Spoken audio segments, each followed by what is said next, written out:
آپ کا 50 سال کا تجربہ ہے اور آپ نے سینکڑوں ہزاروں فیملیز کو انٹروین کیا ہے. ایک بہت بڑی تعداد ایسی بھی ہے جس میں کہ جو بچہ یا فگر جو ہے ری ہیب میں ہے اس کے ارد گرد مدد نہیں ہوتی اور اس کے علاج میں بھی کچھ بیسٹ پریکٹسز ہوں گی, تو اس پہ بھی ذرا روشنی ڈالیں آپ. دیکھیے جس کا ماں اس علاج کے لیے نہیں ہے, باپ اس علاج کے نہیں ہے, یا فیملی کا ایک سیانہ ہے جو کہ ڈیسیژن لیتا ہے, ہر ایک کی زندگی میں مداخلت کرتا ہے اور وہ آپ کے ساتھ ایک پیج پہ نہیں آتا. اس تو خود جو ہے یہ بڑا اہتمام سے بندوبست کرتا ہے کہ ہر کوئی اس کی مدد سے ہاتھ کھینچ لے.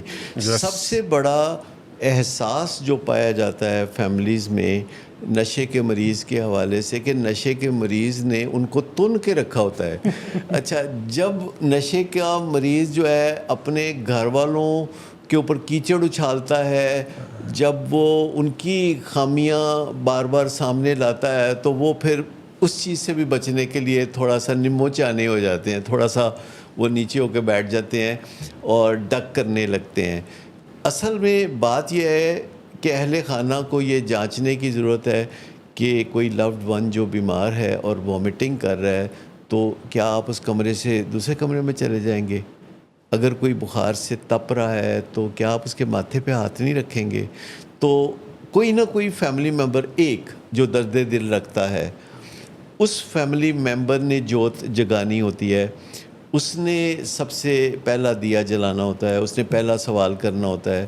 اور ارد گرد جو ہے مریض کے دوسرے رشتہ دار ہوتے ہیں, جو دوست احباب ہوتے ہیں, ہمسائے ہوتے ہیں. میں آپ کو بتاؤں کہ مدد کرنا کسی کی یہ ایک تحفہ ہے جو انسان کسی دوسرے انسان کو دیتا ہے. کوئی جانور کسی دوسرے جانور کی مدد نہیں کرتا, انسان دوسرے انسان کی مدد کرتا ہے. یہی وجہ ہے کہ انسان آج کل اتنی ترقی پر ہے دوسرے جانوروں کی نسبت. لیکن مدد کرنے کا مطلب مدد کرنا ہے. مدد کرنے کا مطلب بیٹنگ اراؤنڈ دی بش نہیں ہے. مدد کرنے کا مطلب یہ ہے کہ پھر چیک کریں سکور بورڈ کو کہ مدد ہو بھی رہی ہے کہ نہیں. رزلٹس آپ کے سامنے ہوں. اور پھر آپ نے تجربے نہیں کرنے, آپ نے ویل کو دوبارہ انوینٹ نہیں کرنا, آپ نے بڑے آرام سے گوگل پہ چلے جانا ہے, یوٹیوب پہ چلے جانا ہے, آرٹیفیشل انٹیلیجنس کے پاس جانا ہے اور پوچھنا ہے کہ یہ میرا مسئلہ ہے تو میں کیا کروں.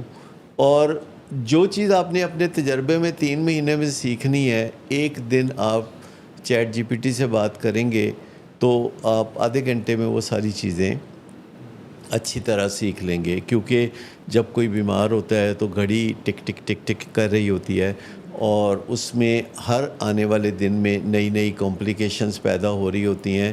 پھر نشے کی بیماری کنٹیجیس ہے, ایک دوسرے سے لگ رہی ہوتی ہے, اس کا روگ بھی ایک دوسرے سے لگ رہا ہوتا ہے, اور اس کی ڈپریشن, انگزائٹی, یہ ساری چیزیں بھی گھر میں جو ہے ایک گڑبڑ گھوٹالا اکٹھا ہو رہا ہوتا ہے. تو آج کل جو لوگ ہیں بہت طریقوں سے فائدہ اٹھاتے ہیں آرٹیفیشل انٹیلیجنس سے, کیونکہ اگر آج کا انسان جو ہے آرٹیفیشل انٹیلیجنس سے فائدہ نہیں اٹھاتا تو وہ تو بہت پرانا انسان ہے, وہ تو بڑا آرتھوڈاکس بندہ ہے, وہ تو بہت ہی بوسیدہ انسان ہے جو آج کل کوئی فائدہ نہیں اس چیز کا اٹھاتا.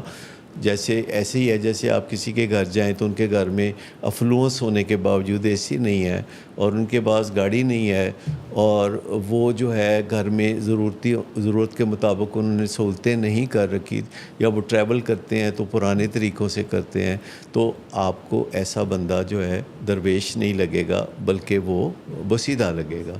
تو جو آرٹیفیشل انٹیلیجنس سے آج کل فائدہ نہیں اٹھاتا اس کے بارے میں بھی آپ سمجھیں گے کہ اس نے اپنے آپ کو محرومی کے رستے پہ رکھا ہوا ہے. تو جب بھی کوئی بیماری ہو, جو لوگ کہتے ہیں کہ جی باہر بات کرتے ہوئے شرم آتی ہے, یہ ہوتا ہے وہ ہوتا ہے, سیدھا جا کے آپ چیٹ جی پی ٹی سے پوچھیں کہ جناب ہمارے یہ بچے کو مسئلہ ہے, ہم پاکستان میں رہتے ہیں, لاہور, کراچی یا اسلام آباد میں رہتے ہیں, ہمیں بتائیں ریہیب اچھا کون سا ہے.